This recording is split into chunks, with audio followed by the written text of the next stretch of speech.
the arrival of Donald Trump on the scene has has um, has put a spotlight on some people who have courage, but sadly, I think the record reflects that it shows a lot more people about whom you didn't, think of what their moral fiber was or the makeup Right. of their spine was, who don't have courage and like to hold on to power.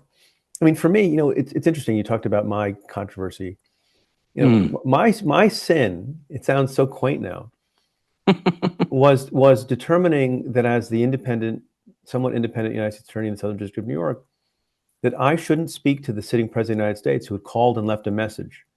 That I shouldn't speak to him without knowing what the nature of the call was, given my jurisdiction over various of his properties, businesses, the appearance of impropriety, especially when that call was not made under the auspices of some, program or policy, and Jeff Sessions wasn't involved.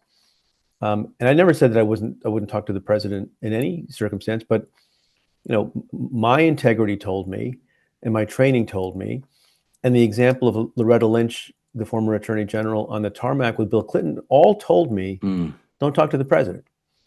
And 20 hours later, I was told to step down.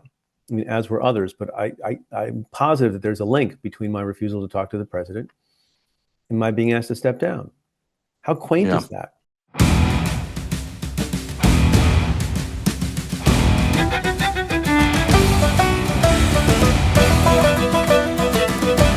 Welcome once again to another episode of The Oath and the Office. I am John Fugelsang, and right now we are witnessing a series of extraordinary clashes over the rule of law, the separation of powers, fundamental democratic norms, and from what's being described as an extortion demand over infrastructure to full-on attacks on press freedom. In Jersey and New York, a federal judge just blocked an effort to shut down the Gateway Tunnel for a president's vanity.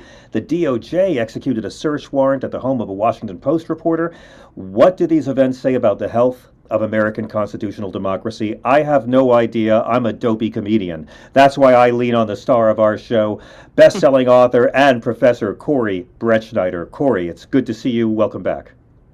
It's always a pleasure, John. And as horrible as things get, I look forward to this conversation every week. It gives me hope.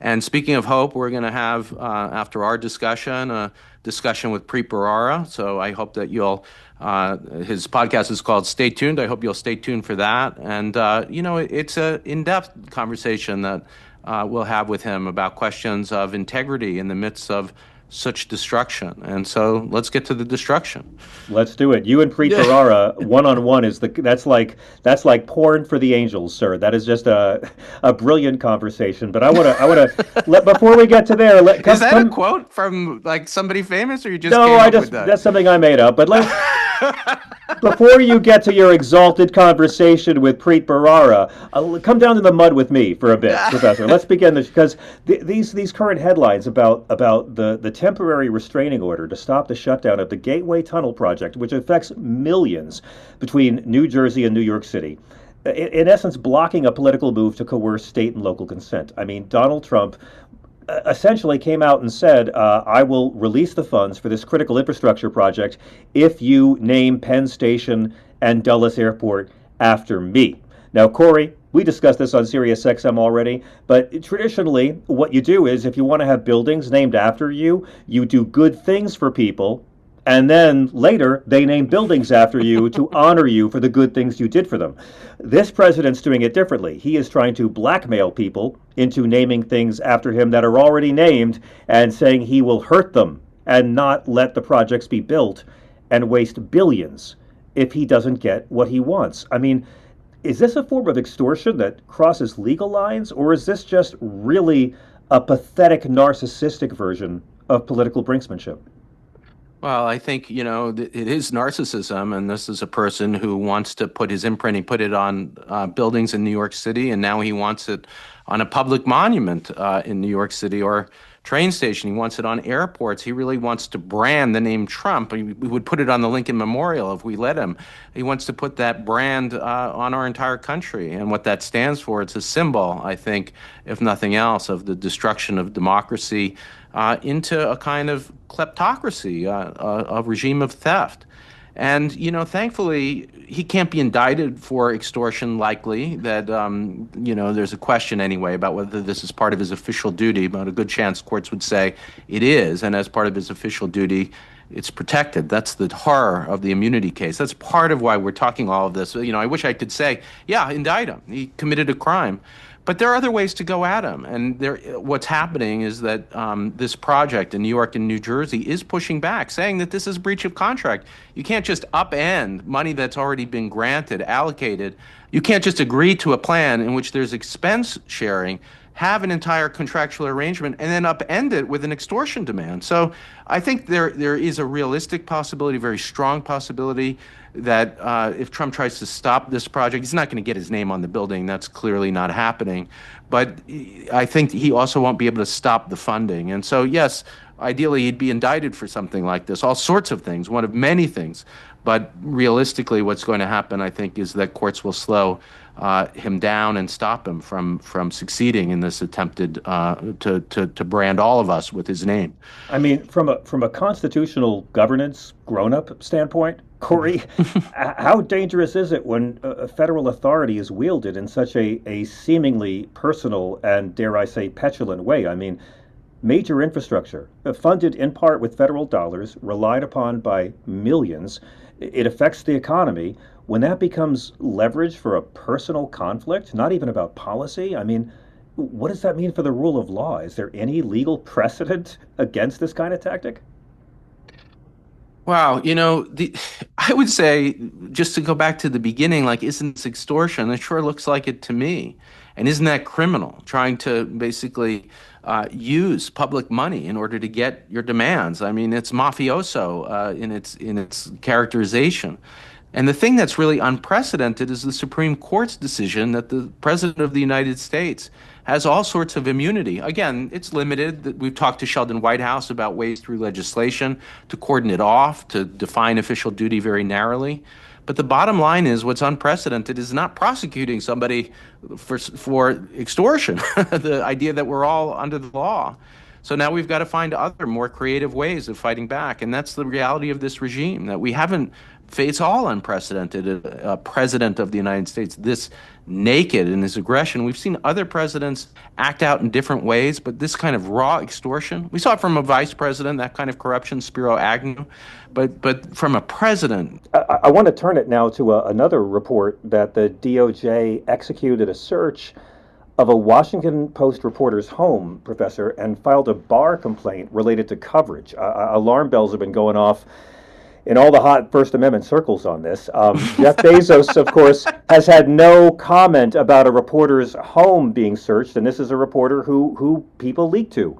How do you view this in light of constitutional protections for the press? It seems like this is done to intimidate other journalists more than to punish one. I think our first story, John, is important symbolically. It's about a president trying to put his name on our building and to destroy democracy in a sort of symbolic way. But when I think about this story, if I had to pick one thing that defines whether or not we're in a dictatorship or a democracy, it's whether or not the dictator can imprison those and investigate those who are doing things that displeases him. And, you like to think that in America, of course, we have a First Amendment, not just a guarantee of the freedom of press, but a guarantee of free speech more generally. And, in the hot First Amendment circles, which I include the Supreme Court in that circle, and all those of us who care about the rule of law, not Donald Trump and his cronies, that's not even a hard thing to talk about. And we don't just have, thankfully, the First Amendment. There is legislation protecting journalists from being prosecuted for their work. And yet all of that, all of those laws, it's not just norms. We're going to talk later about the DOJ and norms. These aren't norms. There's legislation, there's the Constitution, are just being blown through. And they're trying to essentially investigate, maybe charge journalists for doing their job under the grounds that they're committing espionage. Just to get into it, this is about an investigation into the kind of pressure on Maduro, what was happening in Venezuela. This isn't sideline stuff. It's the heartbeat of the questions facing us right now as a democracy. And if you can't have investigations here, then in what way do we have a democracy? It's why the collapse into dictatorship Are we collapsing? Have we collapsed? That is a very real question right now, and this example is one of the best for showing that. I mean, can you just explain what are the legal limits that the DOJ is supposed to observe before they target a journalist or their communications? I mean, is there some kind of constitutional threshold here that has to be met to justify going into this lady's house and taking her laptops and phone? Well, there is a clear answer about that when the Preet Bhararas of the world, when he was U.S. Attorney for the Southern District of New York, when he was working at the Department of Justice. We've had Glenn Kirshner on the show now twice. When he was at the Department of Justice, there was a rule that had to be followed internally, which was essentially don't prosecute journalists for doing their job. If a journalist kills somebody or commits murder, fine, but not for journalism. And you can guess what's happened to that rule under the Trump administration. Pam Bondi has not just gotten rid of it, but just blown past it. And, there are laws about espionage, for instance, that traditionally just don't apply to journalists, and there's legislation to protect against that.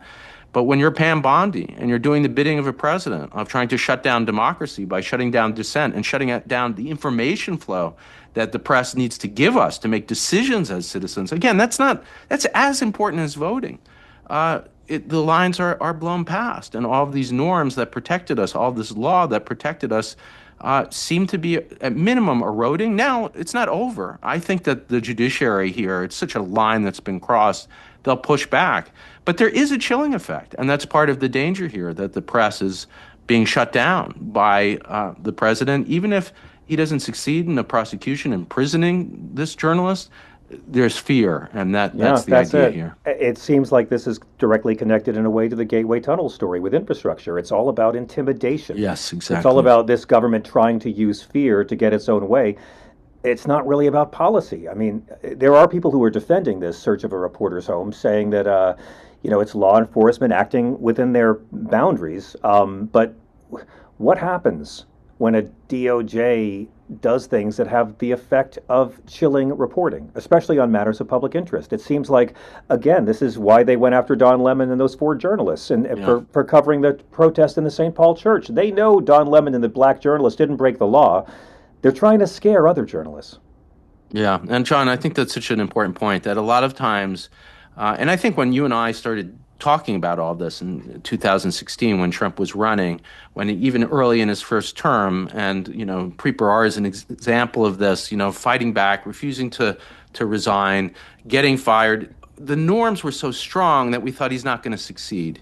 And now we're in a different world, which is that the question isn't whether or not people are going to prison, whether or not these prosecutions are successful. It's whether or not he can intimidate us into being quiet. And now you and I are talking every week. I don't anticipate us stopping that. There are lots of others speaking out. But there are a lot of journalists, I think, who are being targeted, who must think to themselves, I'm not sure I wouldn't go through with this. Now, it's a different story, but if you add in Jeff Bezos's evisceration of the Washington Post and how hard it is to keep your job in journalism, it might succeed in having that chilling effect. And that idea of the chilling effect, and just to say what that means, it means, apart from the hard power of putting people in prison, scaring people into thinking they might be investigated or prosecuted, that's equally detrimental to the First Amendment. We've got, it's not just a chilling effect, it's a storm, an ice storm of the chilling effect of free speech, the shutdown of free speech. We got to take a quick break, but when we come back, the least predictable members of the resistance to stare down subpoenas by Congress, Bill and Hillary Clinton in 2026. We'll be back in a moment. This is The Oath and the Office. Welcome back to The Oath and the Office. I'm John Fugelsang, along with Professor Brett Schneider. Corey, I want to talk to you about the Clinton subpoena dynamics we've witnessed this week. This has been a really fascinating story, and wow, it's been a long time since I found myself standing up and rooting for both of the Clintons at the same time. But we've seen these reports that Hillary Clinton is pushing for a public hearing ahead of this deposition related to the Epstein files. Bill Clinton did quite a hell of a Twitter thread about how he will not be a prop for these people. And there's a broader fight going on here over congressional oversight tools. They seem to have really embarrassed James Comer, and a lot of people are wondering why are they doing this? I mean, no president's been testified before Congress since Gerald Ford, like 40 years ago. How would you assess the legal and constitutional contours of this battle with the acknowledgement that this is all a distraction from the fact that Trump and Pam Bondi have been protecting child rape illegally, breaking the law every day since December 19th. Yeah, I think that's the most important place to begin. Like, why are we even talking about this? It's because Trump is trying to cast off any guilt that and implication that he might have in the Epstein evils, I think we can call it based on what we know at this point, and put it on one of his opponents. Again, that's the common theme, Hillary Clinton and also increasingly Bill Clinton. Now, they would be well within their rights, and I think they would win, to simply fight in court the subpoena, because there are rules and principles of law that govern when Congress can force people to testify and when it can't. And that is what a subpoena is. It's compelled testimony. And the question is whether or not there's some legislative purpose here. Now, if Congress was considering legislation to correct the evil of Epstein, to look into the wrongdoing of these networks and to break them up, then I think, okay, there's a legislative purpose. But what's the purpose here? If the purpose is to deflect from the guilt and attention on the President of the United States and Pam Bondi and covering up, again, evil, that's not a legitimate purpose. So they could fight back. So why are they not? I think because they know they could win in court, and I think, again, they would. But they seem to be, and I'm willing to praise them for this, demanding more and more transparency. You want transparency, we'll give it to you. And Bill Clinton is indicating that he knows something that's going to educate America about all this. I think he could just tell us. That would be one way to do it. I agree. He wants to do it in this dramatic fashion by facing off against House Republicans. More power to him. Let's see it.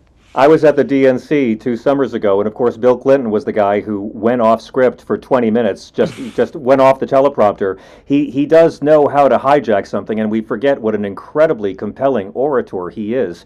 But yeah, I mean, this is the smartest PR I have seen Bill Clinton do in many, many years, that he urgently wants to come out and do it. Now, you're right. He could just get himself booked on any TV show. Hey, Bill, Sirius XM Progress. I'm here, baby, waiting for you. How about the Oath in the Office podcast? Oath in the Office podcast, Bill, come on. I mean, I live near Harlem. We're all practically neighbors. But oversight via subpoena power is supposed to be one of Congress's core constitutional authorities. I've learned that from you, and we learned that when the Republicans just loved ignoring their subpoenas because they don't have to. But what happens to the balance of power when subpoenas are ignored or contested at the executive level?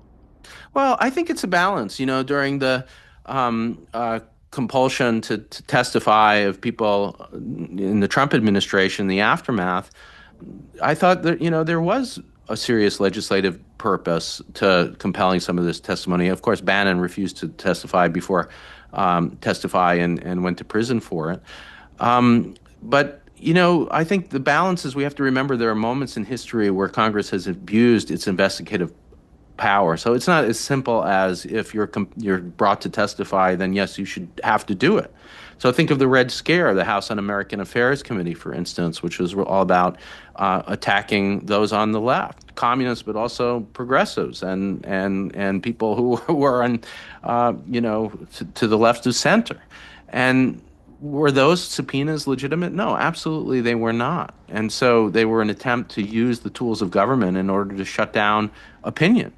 And I think here, too, it's more complicated. It's not just that. It's an attempt to deflect from the responsibility of the president, of Trump. And it's not a legitimate purpose. So, yeah, I think they would be within their legal right to fight back. But again, they're savvy politicians. They can defend themselves. They're not in a position where they're going to look bad in front of this committee. And my bet is on them that they are going to bring out some truths that we haven't seen before, and in the process humiliate their political opponents. I think you're right. And, I'm buying popcorn. I think for that very reason, we'll see James Comer demur from this when he realizes that humiliating the Clintons won't get him some table scraps from Mr. Trump. I want to ask about this article you sent me in the New York Times that blows my mind about the DOJ trying to recruit prosecutors. They say that the reports say that they're recruiting prosecutors with a strong view of federal enforcement. What does that mean? Well, in this case, it seems to mean that they align with the political priorities of this current law-breaking administration. In other words, they're having a hard time hiring prosecutors to do their dirty work for them. This is fascinating. From From a constitutional perspective, from an institutional perspective, I mean, what are the risks of recruitment strategies like this? We don't want you to be loyal to the law. We want you to be loyal to the game show host running the government.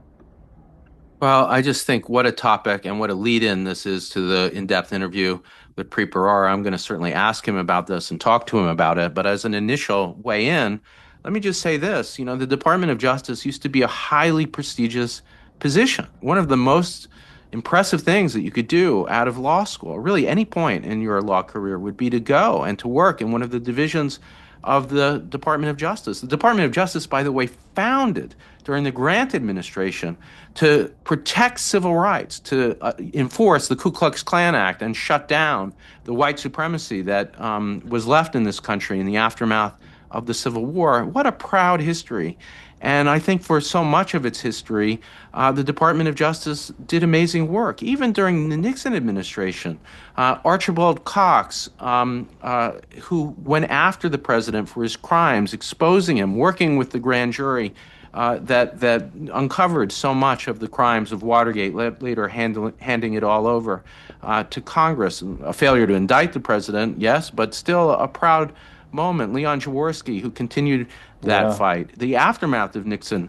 All of this, what I'm summarizing is this is a prestigious, proud part of our government for so long, and now it is the opposite. It is the tool, the weapon of this president. And guess what? People don't want to go work there. So what does that mean? It means really the hollowing out of this institution and the use of it to go after political opponents. Here's one silver lining that I'm going to ask Preet about. Maybe their incompetence helps, at least in some of these cases, because, with better lawyers, maybe they would succeed in going after some of their opponents. Exactly. I mean, you're right. And that is why we know that they're kind of doomed to failure. This whole thing of deliberately hiring unqualified flunkies. I mean, Pete Hegseth, Cash Patel, like he's hiring these people because they're not going to say, no, Mr. President, that's illegal. He's hiring them because they're obedient flunkies who are easily disposable. And if, say, in the case of Kristi Noem, things ever get too hot or unpleasant for Trump, you just lance them like a boil and they take all the blame. The flunkies don't seem to realize, Professor, that this Supreme Court immunity doesn't apply to them. But beyond that, it just seems like this is going to wreck this whole partisanship in recruiting prosecutors. This is going to destroy public trust in America's Department of Justice as a neutral law enforcement body. I mean, at some point, perception is going to be a serious problem for the rule of law in this country when everyone knows you can't take the rule of law seriously. Yeah, as they destroy, I mean Trump and his cronies, destroy our institutions, including the Department of Justice, and they are pretty close to having destroyed it. It's not going to be so easy that if we defeat them to just put it back. We really are going to have to rebuild these institutions one by one, and that includes the Department of Justice. I love your reference to our slogan from last week, which is that Trump has immunity, you don't. I had a lot of comments from listeners who love that. We should make T-shirts at some point. But that's part of the reminder, and not just that you might be charged with a crime if you're Pam Bondi, and it looks like some of what she did is not just unethical, but possibly criminal, or Pete Hegseth. But, for lawyers, there's a question of disbarment. And so that's one thing that I'll continue in the conversation with Preet, that, you might get away with it now, but eventually we're going to find out. And you might lose your license. And if you value being a lawyer or a short-term moment in the Department of Justice, it might not be worth it for you. But that's not how these people are calculating it often. But when you consider how they chased down the honest, hardworking prosecutors who went after the terrorists who attacked our government and our election on January 6th, I mean, I don't think it would be punitive for the Democrats to have a purge of the purge. A lot of people are going to get invited to have their jobs back when the Nuremberg trials we're all praying for finally happened. But I mean, are there any structural safeguards, Corey, in the DOJ and in just basic norms that protect against partisan staffing decisions? Or are those safeguards eroded and they can just hire 25 Cash Patels if they want? There was a lot of discussion, especially after Nixon, about the need for norms. And I think there were norms of independence, and we'll talk about that in the interview with Preet, ways in which the president wasn't even allowed to call somebody, to talk to prosecutors on the phone, that was seen as so outrageous that it was itself a norm violation. Forget about what was said, even to talk to each other. And that shows you it's a symbol of this kind of independence. The Department of Justice is not supposed to be the president's lawyer. They're supposed to be the people's lawyers defending our laws. And how badly have those norms eroded? My takeaway, and we've talked about this before, but I don't think we could talk about it enough, is that it's not enough to have norms when we think about how to recover this Department of Justice, that we have to create another independent prosecutor who can't be fired by a president, who can look into the wrongdoing of a president. And yes, through legislation, if we were to bring this back, we would need a new law to do this. It was in existence, the independent prosecutor between Carter and Clinton. Clinton got rid of it because he didn't like being investigated by Ken Starr. If we bring it back, we should give protection from firing to allow that independence of investigation of even the president. And we should give, and this relates to what we were talking about before, the ability to even indict a sitting president. And that means narrowing the immunity case. Okay, but you say, if we get it back, I mean, what would it take to restore it? The Justice Department's independence has been compromised. I mean, what would it take to restore it with a president who's not capable of wanting that? Day one, you'd have to have someone who followed the Epstein files law that was signed in December. Yeah. Recoveries take time. It's not going to happen now. It's not going to happen before the midterms. It might happen, in a new Congress that's controlled by not the Republican Party, but by Democrats. And just to say how it would happen, the Department of Justice is structured by legislation. And right now, there's not a lot of protection of the supposed norm of independence, and the norm is gone. But you could rewrite the law. You could rewrite it so that there is independence of the Department of Justice itself, of especially independent prosecutors, that idea that did exist in this country. Right. It was an idea after Watergate that we should bring back. And we've got to be creative about that. But that's part of the hope. On this podcast, we're always talking about the destruction, but there's a way to respond, to fix the problem through legislation. And that's what we're talking about, and that's what I think will happen eventually. It will take time. It's not going to happen, in the next few months, certainly. Will it happen in the next Congress? Possibly. I think that's what we've got to get on the agenda. Part of what we're doing is talking to people, educating them about what's happening, but we're also trying to set an agenda for recovery. And when we talked to Senator Whitehouse, for instance, we were able to talk to him about the specifics of what this might look like, not just ask him questions, and we'll continue to do that. We have to take a quick break, but when we come back, it is happening. It is on. Corey Brettschneider and Preet Bharara. You don't want to miss this. This is The Oath in the Office. Welcome back to The Oath in the Office. I'm Corey Brettschneider. Today, it's my pleasure to be joined by Preet Bharara, the host of the podcast Stay Tuned with Preet. It was my pleasure to be on that podcast with Preet and to do a live event with him at the New York Historical. Preet, of course, is the former U.S. Attorney for the Southern District of New York. He's a former Justice Department official, and he also teaches at NYU Law School in addition to his law practice. Preet, I want to start with the DOJ. You've been inside that institution at a very different time in our history. Well, I should say first, welcome. And nice to be here, Corey. Thanks for having me. Real pleasure to have you. So as I was saying, you've been inside the Department of Justice, but it was a very different Department of Justice when you were there. And I'm just hoping that we could start by orienting listeners and getting some of your thoughts about the difference between the DOJ that you were a part of and what you're seeing right now. Yeah, look, so I was hired into the department as a young prosecutor in the Bush administration. And there was no litmus test for politics, and you weren't asked if you support the particular president, and you weren't asked who won the last election, and nobody asked you your party affiliation, your ideology, or anything else. And that is how it should be. And when I was U.S. Attorney for almost 8 years, appointed by Barack Obama, I was a political appointee. But all the assistant U.S. attorneys we hired, the prosecutors and the civil lawyers we hired without any attention to or inquiry about their political affiliation, their party affiliation, or their ideology. What mattered was, do they have good judgment? Do they have good character? Do they practice their craft well?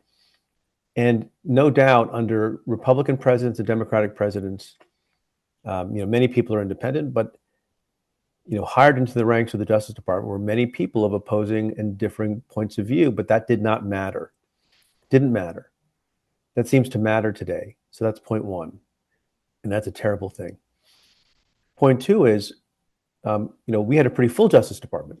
Most U.S. attorneys' offices, as well as the main office in Washington, what we call main justice, other than on those occasions when there was a budget freeze or, a hiring freeze or a government shutdown, operated at full capacity because you needed that to vindicate the rights of victims, to maintain public safety, and to do the job of justice. We now have, as I was talking about on my own podcast just a couple of hours ago, a fleeing of massive numbers of line prosecutors, some of them being fired, some of them being relieved of their duties, from U.S. attorneys' offices all around the country and from the Washington office. In the District of Minnesota itself, which is the scene of a lot of, terrible things and government overreach, they've gone from an office of 50, I think, to 20, which, if I'm doing the math correctly, is a 60% decrease. We used to fight for every single full-time employee allocation in budget with our lives because it was so important. Everyone had a full docket. But more troubling than the lack of staff and the diminution of the ranks of prosecutors is why, right? You have people who were hired, some of them many, many years ago, served multiple administrations, were screened not only for talent and craft and legal competency, but also for character and integrity and ethics, who are leaving because they think they're being asked to do things that are contrary to their oath and contrary to their conscience. And that's why they're leaving. And that's a terrible and heartbreaking thing. And the American people. So I could go on and on and on about the differences. I mean, what do you think of on that theme? And, one of the stories that we've been talking about is the coverage about how hard it is to even do recruitment in the Department of Justice now. That when didn't used to be. It used to be in fact, you never saw. I think people are tweeting about openings at the Justice Department. I don't know if there are billboards, but there didn't used to be a billboard. Like 1-800-LAWYER. It was the most coveted. I still like to think it is. Prestigious, most coveted jobs.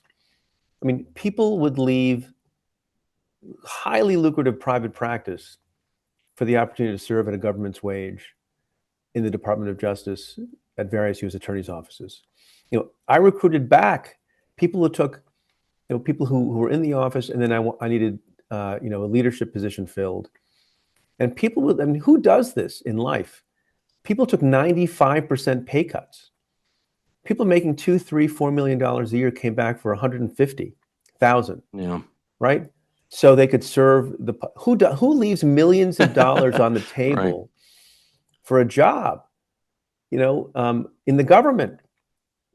Some people do it. Not many people do it. I mean, do you think, part of the story, of course, that we're talking about and that you're discussing is the increasing lack of competence in the DOJ, because if you're not able to recruit high quality people, you're going to wind up with worse lawyering. I'm wondering how that plays out. I mean, is one possibility that I'm always looking for the hopeful story that in some ways, although there's a kind of destruction of the Department of Justice in its main functioning, that when it comes to some of the ambitions of Donald Trump to destroy democracy, I mean, does that in some ways protect us, having more incompetent lawyers in the Department of Justice, or is that too optimistic? They can still do damage and be incompetent. Well, they can do both. They can do both. In garden variety, look, it still is the case, Corey, that the garden variety cases that offices deal with are not about Donald Trump. They're not about Michael Flynn. They're not about Hunter Biden. They're not about Jeffrey Epstein, right? They're about, unnamed and unfamous victims and perpetrators who are brought to justice every day in the various offices. So their lack of resources is a problem. Their lack of competence is a problem because the wheels of justice already, I think, per many people, grind slow, and they'll only grind more slowly. Now, with respect to those certain politicized, weaponized cases, you were exactly right. They may be unethical. They may be weaponizing, but they're also incompetent. And you saw Yeah. that in New Jersey, and you saw that in Virginia, and you see that in a lot of places. So I guess that's sort of a silver lining, Yeah. that you have people who don't even know how to present to a grand jury indicting a former FBI director. That's probably to everyone's benefit.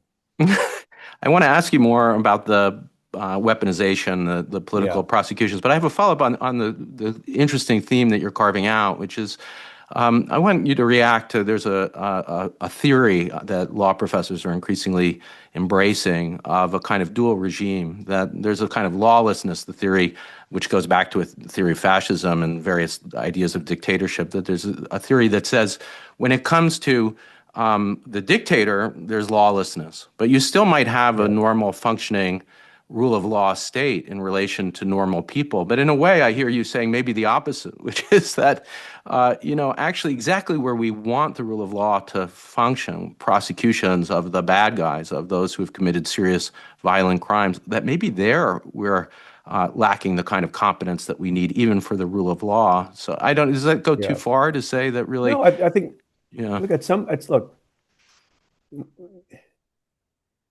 prosecutors do two things roughly, right? And this is actually carved out in Law and Order, the first half hour and the second half hour, right? And unlike Law and Order makes out, where it's only the law enforcement agents who carry guns do the investigation, prosecutors do the prosecuting and the trial work.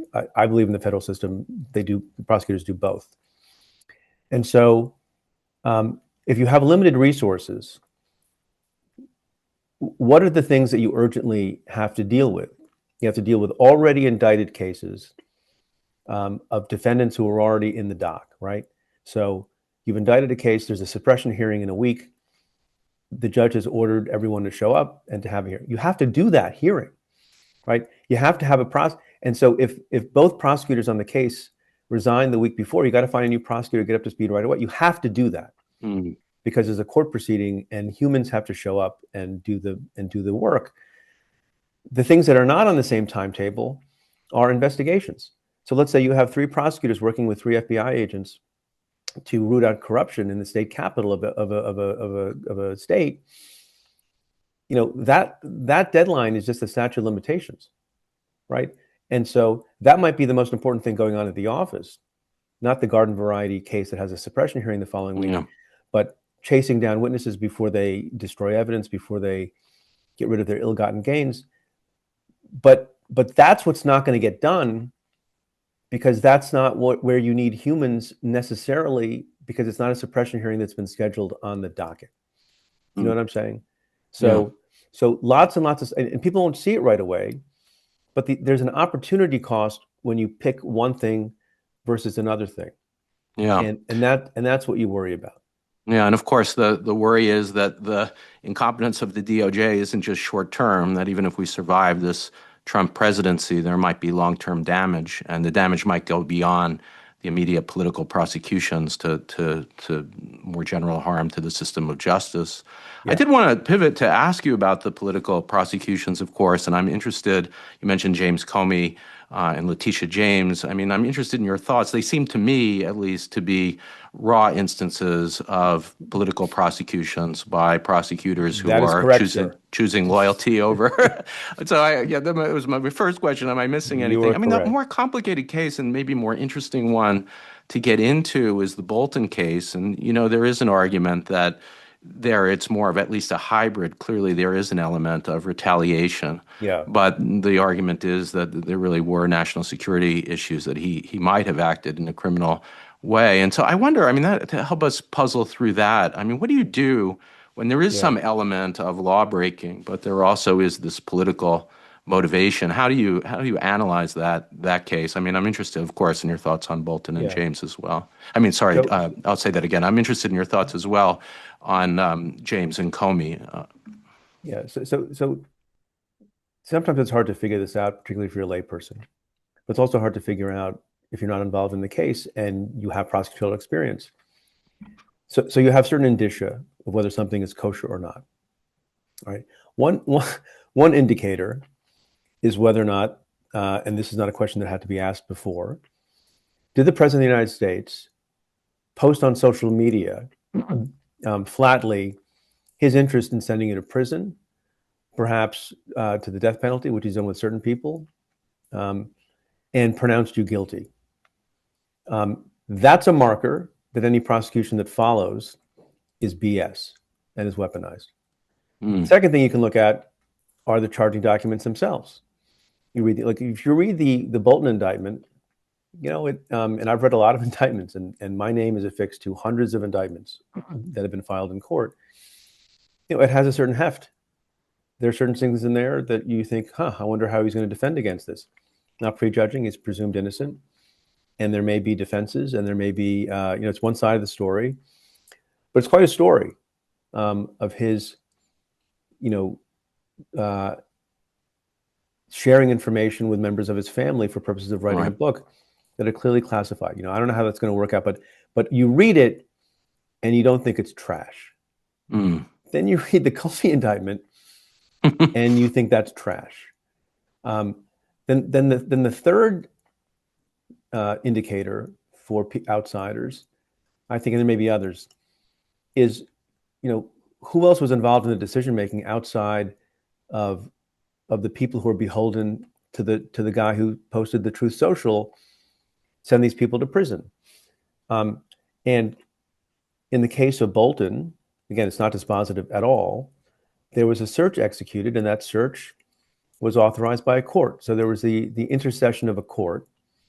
It just gives you, one data point that somebody found, outside of the executive branch, found there to be some support, probable cause support, which is substantial, that a crime was committed, right? On the other hand, in the James case in particular, first indictment was dismissed. Then we understand from reporting, they went to a grand jury. Right. No true bill, rejected the indictment. They went to a grand jury again, which, by the way, is like unheard of and contrary to policy. So you have a dismissal by a judge. So you have the Truth Social getter. She happens to be a political adversary, perceived by the president to be a political adversary of the president. You have a dismissal of the indictment. Then you have one grand jury said no way. You have a second grand jury that said no way. You don't have to be Clarence Darrow or his prosecutorial analog to think something's rotten in Denmark. Yeah. I mean, but what's your bottom line on the Bolton case, working through that? And I wasn't sure, I don't have a bottom line, but I'm just saying, look. Yeah. Because, well, I guess my thought is, and we could, abstract from the details, but I guess my thought is, even if the way you laid this out. I'm sorry. It is still the body of law that exists about malicious and selective prosecution. Yeah. And where people have won on those motions, have not won on the basis of innocence. Right. They've won on the basis of selectivity and maliciousness. Right. Right. So it is not necessary. It's a tough uphill road in any case where you bring such a suit or such a challenge, but it is not bound up with your innocence. Right. If you happen to be innocent, right, to have the ability to show that there's no harmful evidence against you, that bolsters your argument that it was malicious and selective, because why are you going after somebody who's innocent? But it is not necessary. No. Right. Yeah, interesting. And I mean, I see the point, which is that in the Bolton case, even if it's true that there are all sorts of indicators that there really is guilt here, the fact that Trump has targeted him, that might turn out to be the thing that makes the difference here, that in whether or not this is or is not a selective prosecution, even if he is guilty. Yeah. I wanted to pivot, Preet, to a question that's on a lot of people's minds, and it's the question of what those in the DOJ should do, the career lawyers I'm thinking about, when it comes to the question of resign or stay. Of course, in Minnesota, we've seen a number of resignations connected to the ICE's role there, to questions of going after even one of the victim's partners. So, I mean, how do you see that?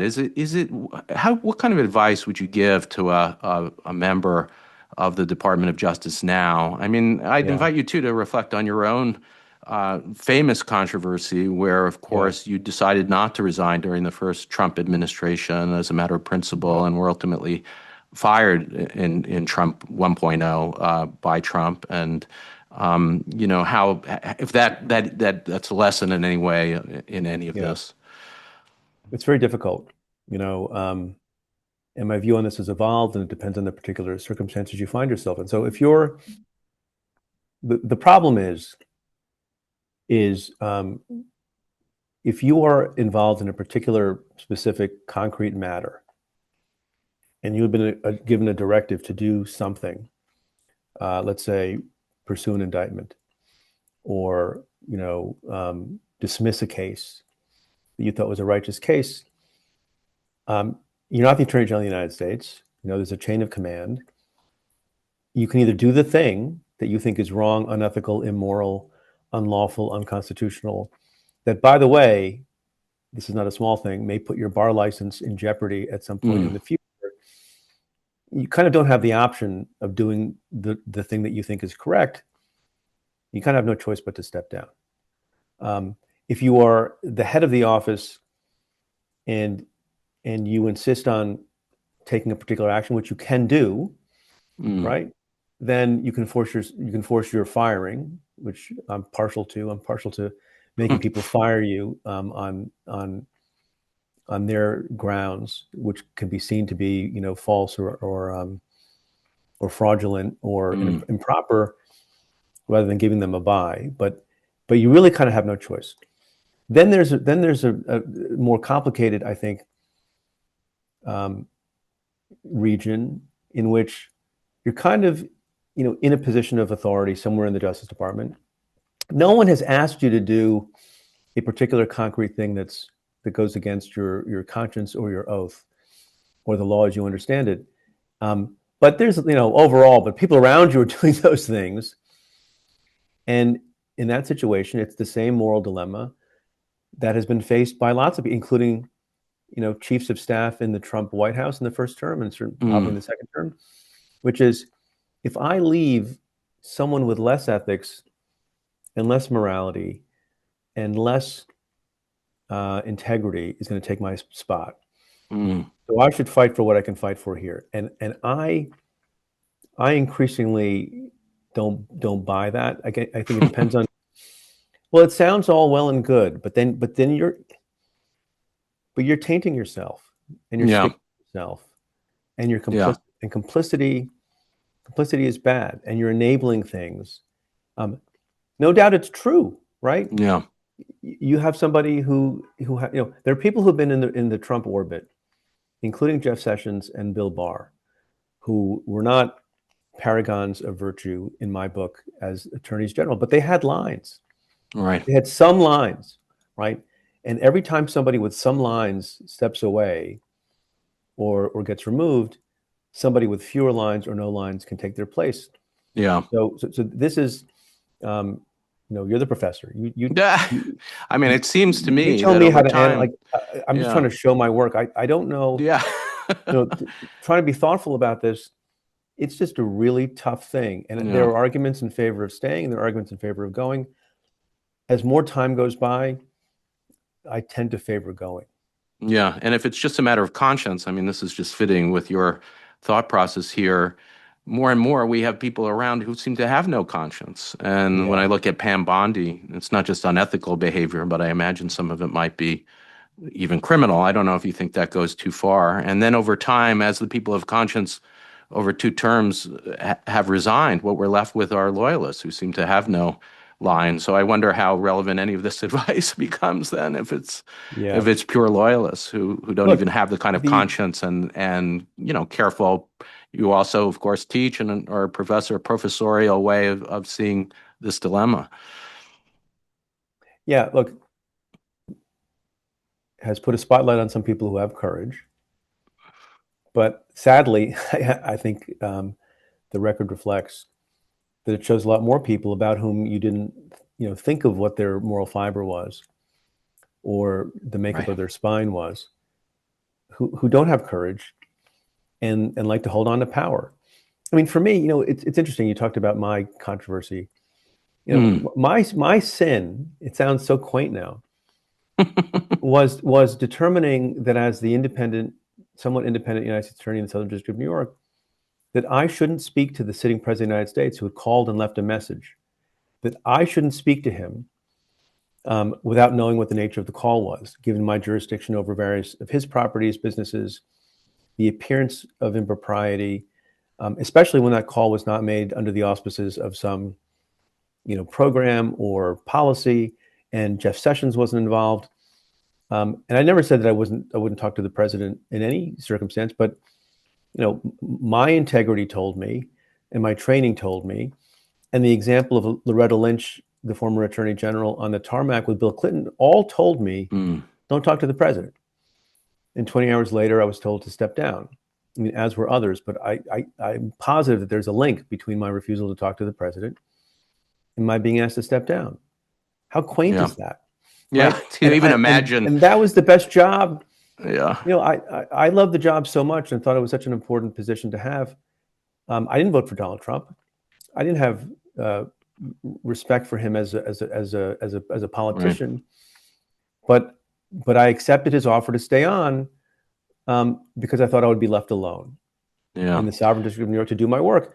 And not to pat myself on the back, and I lost my job, and that's fine. I'm thriving. Here I am with you. You're right. And there's so many people who can't leave Power their is not that job. great that you want to be there no matter what. I mean, I think too, what an illustration of the difference between the world. I mean, almost a historical document of the world in which the way the DOJ, the way U.S. attorneys thought about the dilemmas that they faced and the independence of the Department of Justice and what those norms meant. And when you look at Pam Bondi now, essentially taking commands from the President of the United States to go after his enemies, I mean, you couldn't even imagine. You should step down, have some integrity, have some pride, and just get the hell out of Dodge.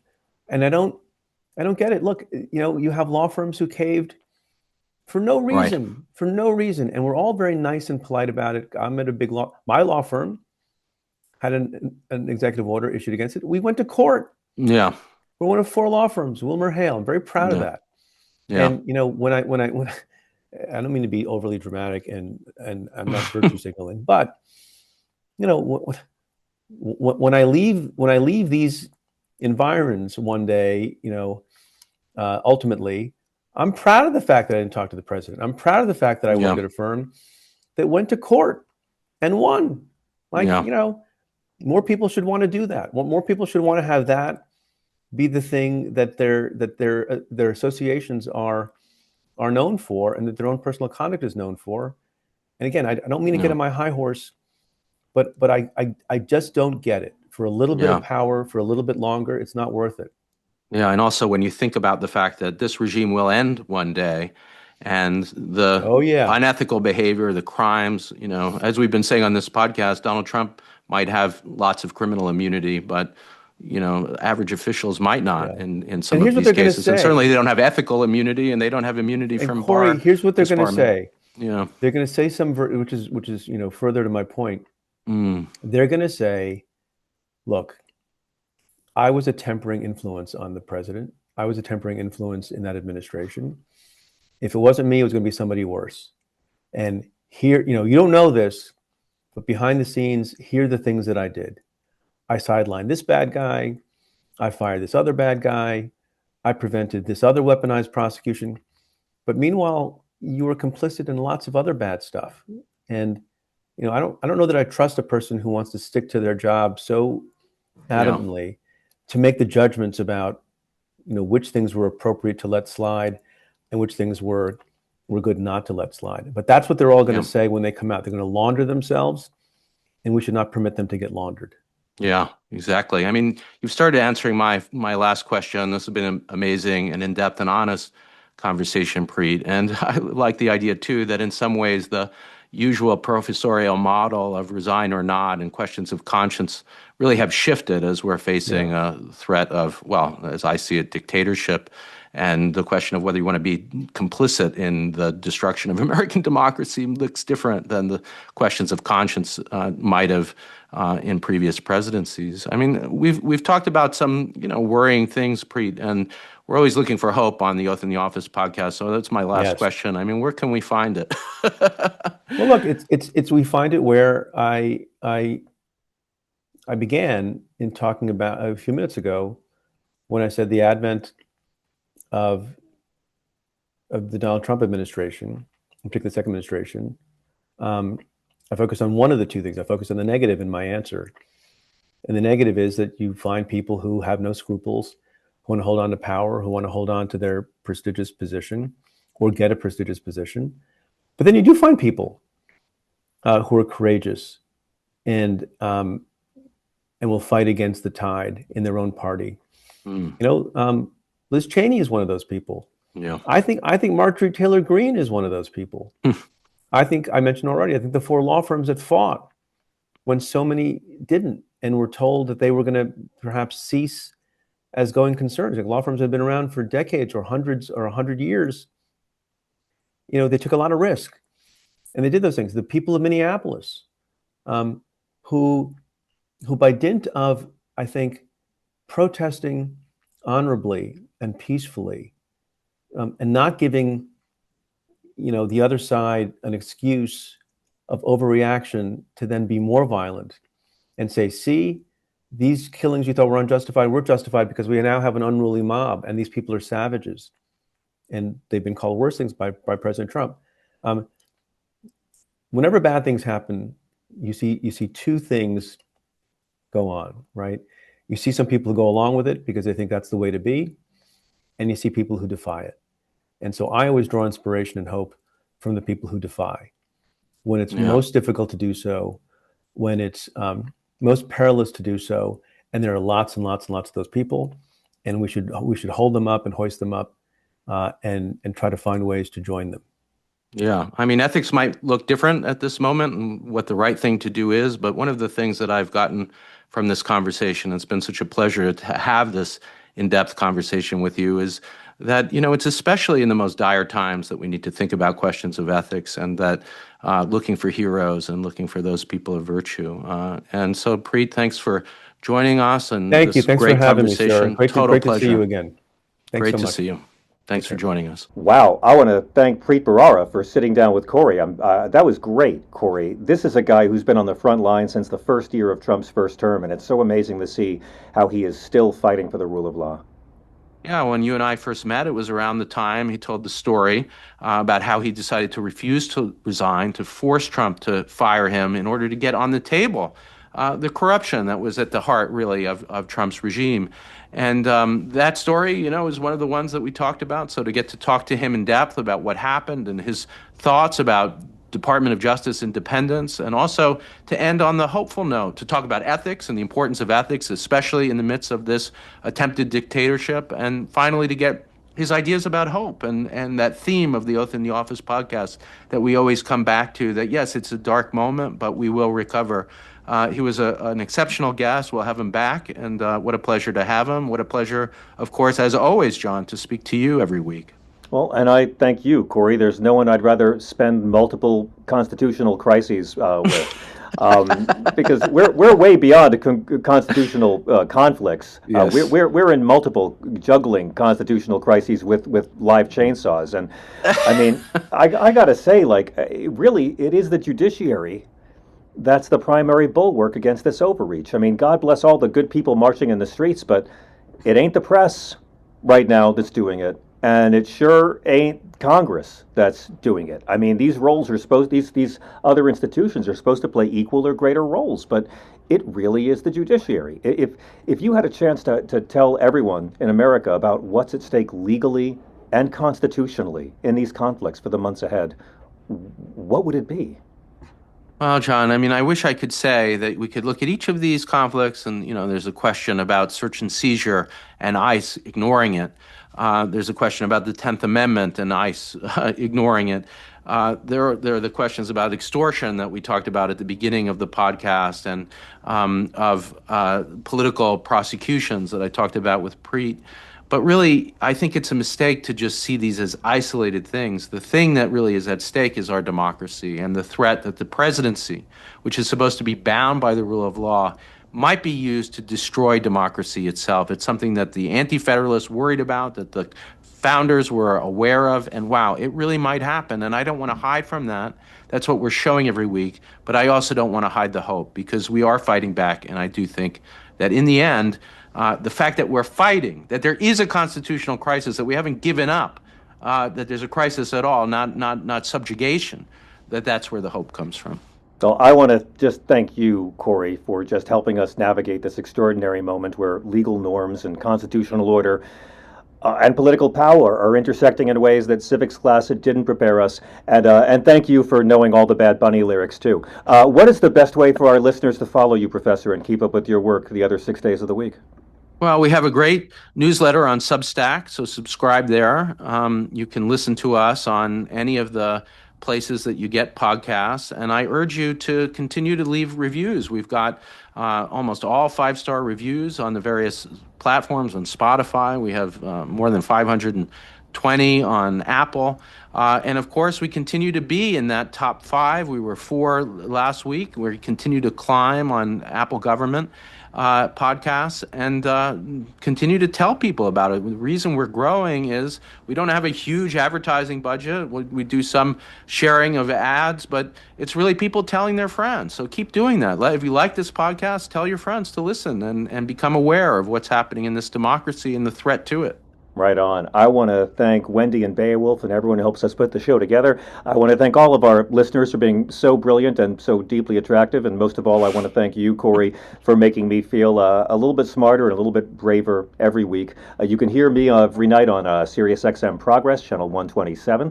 If you don't have SiriusXM, we're a free podcast called the John Fugelsang Podcast. I have a Substack too, and my book is called Separation of Church and Hate, A Sane Person's Guide to Taking Back the Bible from Fundamentalist Fascists and flock-fleecing frauds.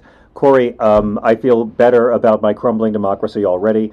Thank you. And we'll see you guys next time on The Oath and the Office.